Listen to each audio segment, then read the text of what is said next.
Pakita ko yung packaging. May mga nagtatanong kasi sa akin, ano daw yung packaging nung candy na binidyohan ko nung nakaraan. So, ito yung pinaka-packaging niya. Once naman check out kayo, it's depende on the flavor na gusto nyo. Ayan yan, ito yung pinaka-packaging niya.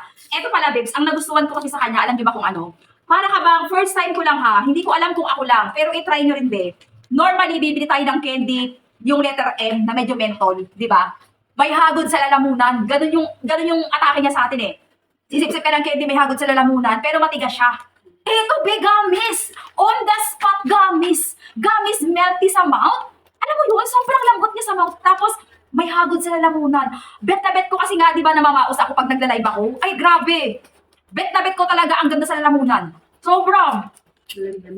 Nandun yung tamis na parang, alam mo yun, lalo na may herb something, talagang gusto ko talaga siya kasi humahagod talaga sa lalamunan ko yung melt niya, yung anghang niya.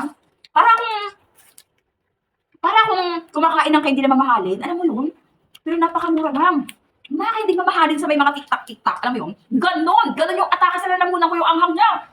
Eto, beba, hindi mo siya mai-experience at hindi mo talaga yun malalaman kung tititigan mo lang ako. At saka ito.